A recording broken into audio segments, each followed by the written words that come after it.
अभिनंदन साथियों। आज हम इस वीडियो में चर्चा करेंगे संविधान संशोधन की। संविधान संशोधन राजनीति विज्ञान का एक महत्वपूर्ण टॉपिक है। संविधान में किसी भी प्रकार का बदलाव संविधान संशोधन की श्रेणी में आता है। संविधान संशोधन हम उसे कहते हैं जब संविधान के उपबंधों में कोई बदलाव किया जाता है, कोई नया अनुच्छेद जोड़ा जाता है या अनुच्छेद में कोई नया प्रावधान किया जाता है या कोई हटाया जाता है, तो उसे हम संविधान संशोधन कहते हैं। भारतीय संविधान में 395 अनुच्छेद है। जो भारतीय संविधान में संशोधन से संबंधित जो अनुच्छेद है वो 368 है। जैसा हम सबको पता है, भारत का संविधान 26 जनवरी 1950 को लागू हुआ, 26 नवंबर 1949 को पूरा हुआ, 26 जनवरी 1950 को लागू हुआ। तो तब से लेकर अब तक इसमें काफ़ी सारे संशोधन हो चुके हैं। तो संविधान में संशोधन करना समय के हिसाब से बहुत ज़रूरी भी है। फ्लेक्सिबिलिटी संविधान में होनी चाहिए, तभी वह संविधान मजबूत हो सकता है। एक लोकतंत्र और लोकतांत्रिक प्रक्रियाओं की मजबूती के लिए संविधान में संशोधन करना बहुत ज़रूरी होता है, क्योंकि एक जो अगर कठोर संविधान होगा उसमें कोई किसी भी प्रकार का बदलाव नहीं हो पाएगा, तो लोकतंत्र समय के अनुसार मजबूत नहीं हो पाएगा, यानी राजनीतिक व्यवस्था चरमरा जाएगी। तो आज हम बात करेंगे भारतीय संविधान में संविधान संशोधन। संविधान संशोधन भारतीय संविधान में अनुच्छेद 368 के द्वारा होता है। अनुच्छेद 368 कहता है, संसद अपनी संवैधानिक शक्ति के द्वारा और इस अनुच्छेद में वर्णित प्रक्रिया के अनुसार संविधान में नए उपबंध कर सकती है, पहले से विद्यमान उपबंधों को बदल या हटा सकती है। ये कहता है अनुच्छेद 368। संविधान में जो भी परिवर्तन होगा वो अनुच्छेद 368 के द्वारा होगा, यानी संसद को संविधान संशोधन की शक्ति अनुच्छेद 368 के द्वारा दी गई है। भारतीय संविधान में बदलाव सिर्फ संसद कर सकती है। संविधान संशोधन की प्रक्रिया की बात करते हैं। भारतीय संविधान में संशोधन की 3 प्रक्रियाएँ हैं। पहली प्रक्रिया है संसद में साधारण बहुमत के आधार पर। कतिपय अनुच्छेदों में निर्दिष्ट प्रक्रिया के अनुसार संसद में सामान्य बहुमत के आधार पर बदलाव किया संसद में सामान्य बहुमत के आधार पर संशोधन किया जाता है। संसद में सामान्य बहुमत यानी दोनों सदनों का अलग अलग बहुमत, सामान्य बहुमत जिसके द्वारा सामान्य कानून बनते हैं, साधारण कानून बनते हैं। ऐसे जैसे नॉर्मल कानून बनते हैं, इस आधार पर भी संविधान में संशोधन हो सकता है। जैसे अनुच्छेद 2 कहता है, संसद विधि द्वारा संघ में नए राज्यों को प्रवेश दे सकती है। अनुच्छेद 3 कहता है, संसद विधि द्वारा किसी राज्य का क्षेत्रफल बढ़ा सकती है, घटा सकती है। तो ये जैसे साधारण कानून बनते हैं वैसे ही इन अनुच्छेदों में बदलाव हो सकता है। तो ये संसद में सामान्य बहुमत के आधार पर संशोधन होता है। दूसरा है संसद के दोनों सदनों में अलग अलग विशेष बहुमत के आधार पर। संसद के दोनों सदनों में अलग अलग विशेष बहुमत के आधार पर, ये दूसरी प्रक्रिया है। इस बारे में अभी और विस्तार से चर्चा करेंगे, विशेष बहुमत क्या होता है। तीसरी प्रक्रिया है विशेष बहुमत धन कुल राज्यों की आधी विधायिकाओं की सहमति। भारतीय संविधान में 3 प्रकार से संशोधन होता है। पहले वाले जो प्रक्रिया है इसको हम संविधान संशोधन की श्रेणी में नहीं रखते हैं, क्योंकि इसमें ये अनुच्छेद 368 में नहीं होता है। ये उसी अनुच्छेद में होता है, उसी अनुच्छेद के अनुसार, उसी अनुच्छेद में इसमें जो है बदलाव करने की शक्ति होती है। और जो ये होते हैं ये संसद के दोनों सदनों में विशेष बहुमत और विशेष बहुमत धन कुल राज्यों की आधी विधायिकाएं, इनको हम संविधान संशोधन की श्रेणी में रखते हैं। अब संशोधन का विशेष बहुमत होता है। विशेष बहुमत 3 होते हैं इसमें प्रक्रियाएं। पहला, सदन की कुल सदस्य संख्या का साधारण बहुमत। दूसरा, कुल उपस्थित सदस्यों का 2/3 बहुमत। तीसरा, मतदान में भाग लेने वाले कुल सदस्यों का 2/3 बहुमत। इसको हम इस उदाहरण द्वारा समझते हैं। जैसे हम लोकसभा का उदाहरण लेते हैं।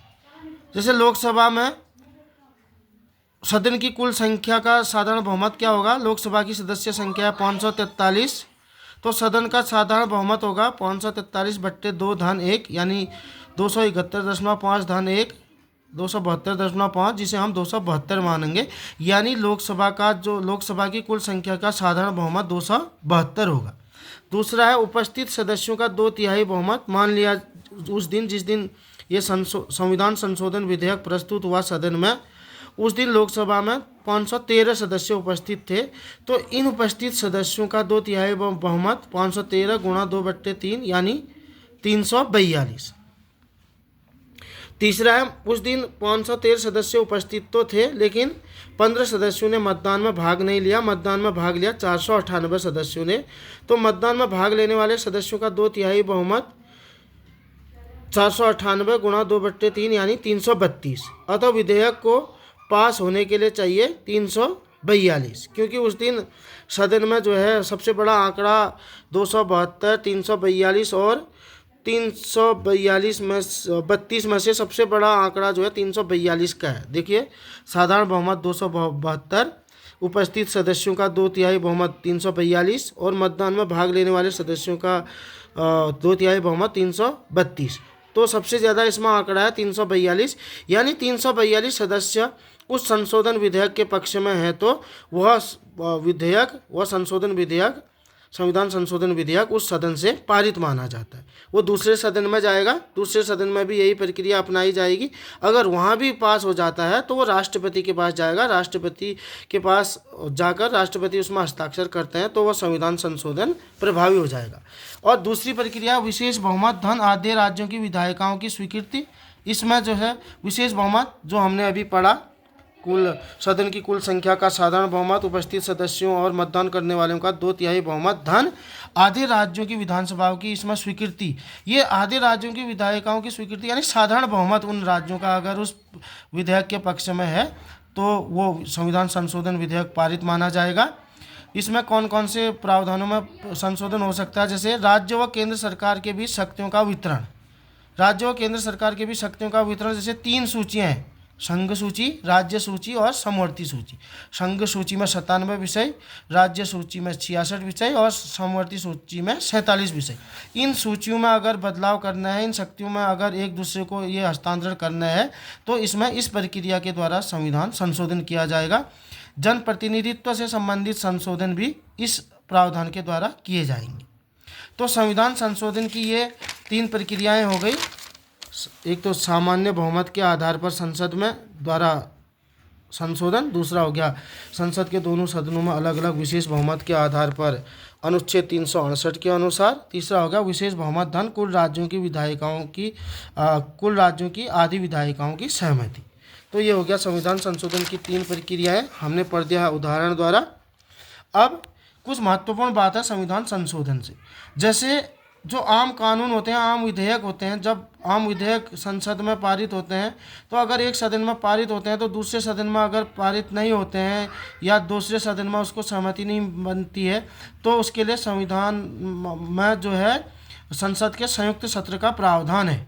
लेकिन संविधान संशोधन विधेयक में संसद के संयुक्त सत्र का प्रावधान नहीं है। यानी संविधान इसलिए है क्योंकि कोई भी सरकार अपनी मनमाफिक संविधान में बदलाव न कर सके।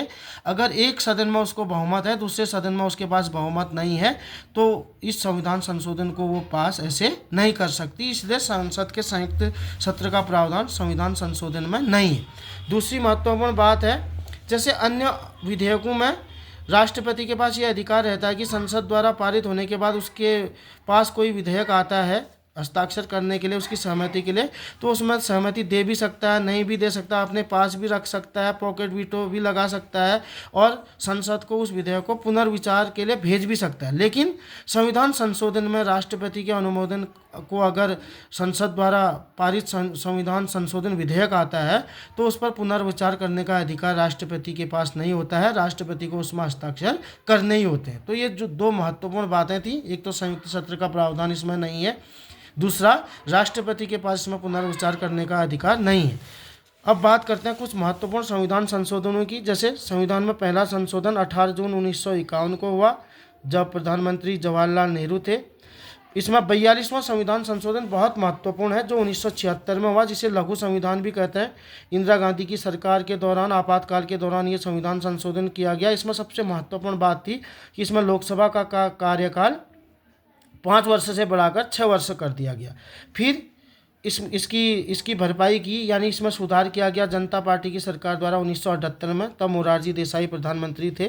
44वां संविधान संशोधन 1978, इसके द्वारा 1976 में संविधान संशोधन में हुई ज्यादतियों को ठीक किया गया, यानी फिर से इसमें एक प्रावधान तो ये किया गया कि लोकसभा का कार्यकाल पुनः 6 वर्ष से घटाकर 5 वर्ष किया गया। 73वां संविधान संशोधन बहुत महत्वपूर्ण है। यह स्थानीय शासन से संबंधित, पंचायती राज से संबंधित है। 1992 में यह किया गया। पंचायती राज से संबंधित जो संविधान संशोधन है वो 73वां है। 74वां संविधान संशोधन ये भी स्थानीय शासन से संबंधित है, लेकिन यह नगर प्रशासन से संबंधित है। तो 73वां 74वां संविधान संशोधन स्थानीय शासन से संबंधित है, 73वां पंचायती राज, 74वां नगर प्रशासन। 61वां संविधान संशोधन भी इसमें बहुत महत्वपूर्ण है, जो 1988 में हुआ।